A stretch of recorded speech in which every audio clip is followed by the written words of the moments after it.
Assalamualaikum warahmatullahi wabarakatuh dan selamat sejahtera. Okey, untuk kelas Bahasa Melayu hari ini, saya Cikgu Farah akan mengajar tentang kata perintah. Kata perintah. Okey. Jadi cikgu nak semua murid beri kerjasama, fokus dengan apa yang cikgu nak terangkan, sebab kata perintah ni pun boleh walaupun mudah tapi ramai juga yang selalu buat salah. Okey, jadi cikgu nak semua tolong bagi perhatian. Terima kasih. Sekarang kita tengok apa fungsi kata perintah. Okey, info bahasa hari ini. Perkataan yang digunakan untuk menimbulkan gerak balas berupa tindakan. Okey, bila kita guna perkataan ni, maksudnya ada tindakan yang perlu dilakukan oleh orang yang mendengar.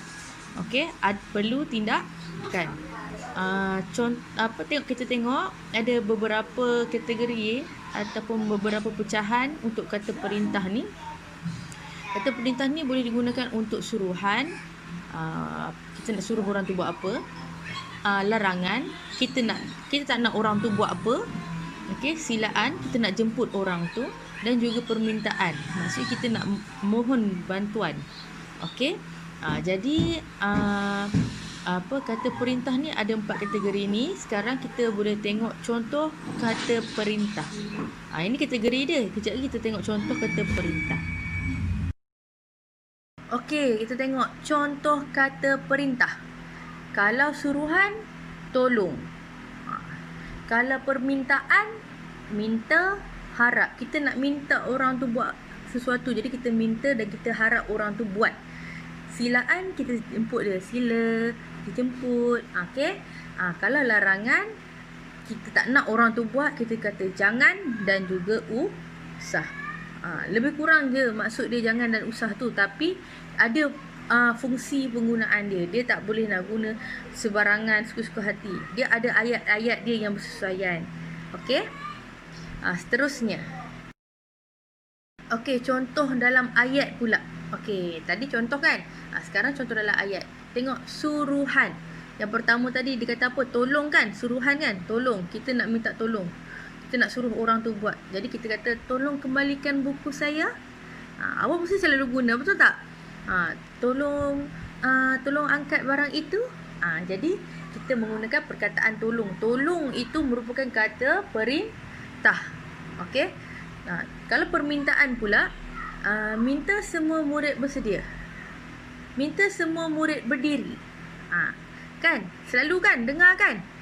Jadi perkataan minta tu dia nak kamu bertindak. Bila kamu dengar minta semua murid berdiri, kamu kena berdiri. Itulah yang maksudnya pergerakan apa yang dia nak. Bila dia ucap mesti ada timbul tindak balas. Tindak balas kamu ialah kamu berdiri. Kalau arahan dia macam itulah. Okey. Seterusnya harap. Harap semua murid hantar tugasan ini esok.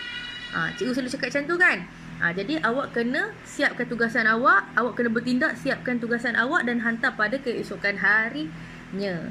Okey. Seterusnya ialah silaan. Kita jemput, sila masuk, sila duduk. Okey, sama juga dengan jemput makan. Okey. Jemput minum, kan? Itu memang perkataan kita selalu guna tapi kita tak tahu. Sekarang kita dah tahu. Ini rupanya kata perintah. Awak kena faham supaya kita tak salah. Lepas ni kalau orang tanya, kalau ada macam awak dah masuk darjah 3 nanti, kalau cikgu tanya, awak tahu kata perintah ni benda yang melibatkan tindak balas. Jadi apa perkataan-perkataan dia ialah harap, tolong, minta, jemput, sila. Okey, sama juga dengan larangan. Larangan ni dia tak nak kamu buat benda tu.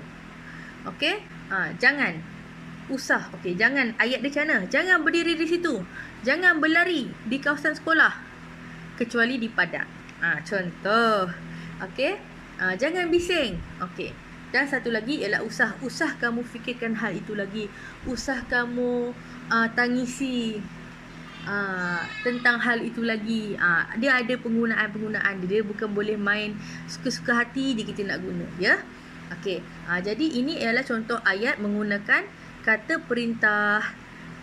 Harap cikgu harap semua faham lah. Sebab kata perintah ni memang kita selalu guna. Kat rumah pun kita selalu dengar. Mungkin kita pun selalu cakap perkataan-perkataan ni dekat dengan orang yang sekeliling kita. Kan? Jadi benda ni cikgu rasa benda ni tak susah. Cumanya kamu kena tahu itu kata perintah. Okey, dan cara-cara nak menggunakannya. Okey, sekarang kita tengok. Memang kata perintah ni mudah, tapi ada juga kesilapan yang selalu kita lakukan. Cuba baca tu. Kesilapan penggunaan kata perintah dalam ayat selalunya melibatkan penggabungan kata perintah. Maksudnya dia guna dua kata perintah dalam satu ayat. Tengok contoh kesilapan. Sila jangan merokok di kawasan ini. Tolong jangan bising di dalam perpustakaan. Harap jangan pijak rumput ini. Nampak tak dia ada sila, lepas tu dia ada jangan. Lepas tu yang ayat nombor 2 dia ada tolong, dia ada jangan. Nombor 3 dia ada harap, dia ada jangan. Dia nak yang mana satu? Jadi kalau nak ikutkan yang betul, dia cuma boleh guna satu sahaja supaya orang mudah faham. Okey? Tengok ayat yang betul. Jangan merokok di kawasan ini. Kalau kita kata sila, kita nak jemput orang tu sila. Tiba-tiba kita larang, jangan. Jadi salah. Okey? Tengok sila jangan merokok di kawasan ini, itu ayat yang salah. Tapi kalau ayat yang betul ialah jangan merokok di kawasan ini. Okey? Ayat nombor 2. Tolong jangan bising di dalam perpustakaan. Dan minta tolong. Lepas tu kata jangan pula. Okey, jadi ayat yang betul ialah jangan bising di dalam perpustakaan. Lebih jelas dan mudah difahami. Ayat nombor 3. Harap jangan pijak rumput ini. Dia harap. Lepas tu dia larang pula. Jadi ayat yang betul dia ialah jangan pijak rumput ini. Dah tentu-tentu orang tu tak boleh pijak. Jangan guna dua kata perintah sekali dalam satu ayat. Tak boleh Dia cuma boleh guna satu saja. Kita memang selalu dengar ada dua.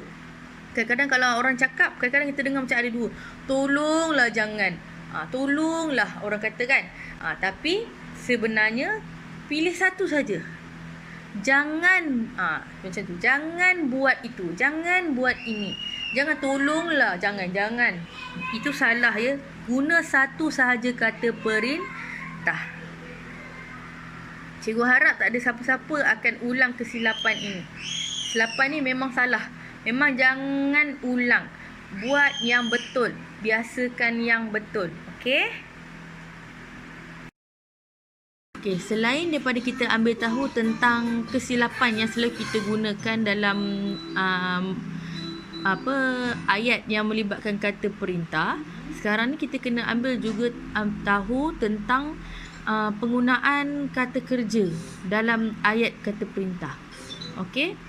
Ini kita kena tahu tau. Kita kena tahu dan kita kena buat dan kita kena pastikan benda tu tak salah lagi. Okey. Sekarang ni kata kerja cikgu pernah ajar sebelum ni, kata kerja ada terbahagi kepada dua, kata kerja transitif dan juga kata kerja tak transitif kan. Okey. Kita tengok yang untuk yang melibatkan kata kerja transitif dulu. Imbuhan men besar tu pada kata kerja transitif harus digugurkan dalam ayat perintah. Maksudnya kita tengok dulu kata kerja transitif. Kata kerja transitif mesti ada apa? Mesti ada objek di belakangnya. Okey, contohnya buang apa? Buang sampah. Okey, cuci apa? Cuci baju. Okey, kutip apa? Kutip daun contohnya, ataupun ranting ke apa-apa ke, mesti ada objek di belakangnya. Okey, sekarang ni cuba tengok dalam kotak kata kerja transitif tu. Tadi kat atas dia kata kalau ada imbuhan men tu mestilah kita gugurkan. Okey, maksudnya kita buang, kita tak nak. Cuba tengok perkataan yang cikgu pilih ialah membuang sampah. Okey, membuang sampah.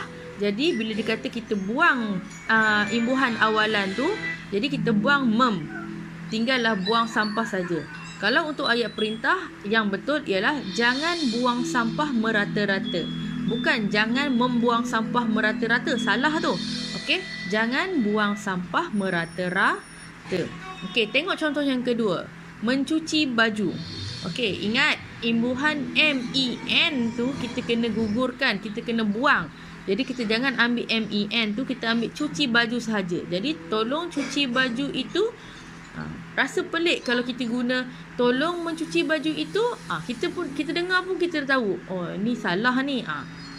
Jadi kalau kata melibatkan kata kerja transitif, kita kena buang imbuhan MEN di awal kata kerja tu. Okey? Itu kalau kata kerja transitif. Kalau kata kerja tak transitif macam mana? Apa kata kerja tak transitif tu? Kata kerja tak transitif, dia tak perlukan objek di belakang dia. Dia dah padu dah, dia dah kuat dah sendirian. Contohnya jalan, berjalan. Okey. Berjalan. Contohnya apa lagi? Ibu sedang masak. Okey, masak. Perkataan masak itu dah padu dah kuat dah. Tak perlu pun nak tambah. Kalau tambah pun boleh, tak tambah pun tak apa. Okey. Sekarang kita tengok dia punya nota. Imbuhan awalan kata kerja tak transitif harus dikekalkan. Maksudnya imbuhan awal tu kita tak payah buang. Kalau kata kerja transitif tadi kita kena buang kan? Okey, kalau kata kerja tak transitif kita tak perlu buang. Kita boleh ambil terus perkataan tu sekali dengan imbuhan dia. Contohnya menangis. Usah menangis adikku. Okey. Berjalan. Tolong berjalan dengan tertib ke kelas masing-masing, ataupun tolong jalan dengan tertib ke kelas masing-masing, boleh diterima. Okey. Tak perlu buang imbuhan. Kalau kata kerja transitif baru buang. Kalau kata kerja tak transitif tak perlu buang imbuhan. Itu sahaja. Kena ingat tu. Awak pun kena tahu kata kerja transitif tu apa. Cikgu dah ajar dah 2-3 kali dah cikgu buat ulang kaji dengan kamu kan. Cikgu rasa kamu tak ada masalah bab-bab kata kerja transitif ni. Cuma tak transitif tu saja kita kena cuba sebut dalam ayat. Kamu rasa kalau tak perlu nak tambah penerangan, maksudnya itu kata kerja tak transitif. Tapi kalau kamu rasa macam kena tambah lah. Jadi itu kena timbal balik lah, tengok balik lah ayat tu sama ada dia mencapai ke tak maksud. Kalau tak capai maksud, maksudnya itu bukan kata kerja tak transitif lah. Okey. Cikgu harap setakat ini saja penerangan daripada cikgu tentang kata perintah. Jadi cikgu harap semua buat ulang kaji sikit tentang kata kerja transitif dengan tak transitif tu. Okey, jangan lupa ya. Kalau tak contohlah, kalau kamu kata cikgu saya tak ada nota lah, sebab nota semua kat dalam buku ada kat cikgu kan. Okey, tak apa, awak boleh Google saja. Sekarang ni kan semua di hujung jari. Okey, awak tengok dekat mana-mana laman web, ada banyak yang contoh-contoh yang diorang buat dekat situ. Okey. Itu sekadar untuk meningkatkan kefahaman kamu lah, supaya kita boleh elak daripada melakukan kesilapan. Okey, setakat itu sahaja. Cikgu doakan semoga berjaya jawab soalan kuis sebentar lagi. Macam biasa ya, kalau tak faham boleh tengok daripada mula balik video ni. Boleh ulang-ulang banyak kali pun tak apa, tak ada masalah. Janji kamu faham apa yang cikgu terangkan. Setakat itu saja. Terima kasih semua. Bye. Assalamualaikum.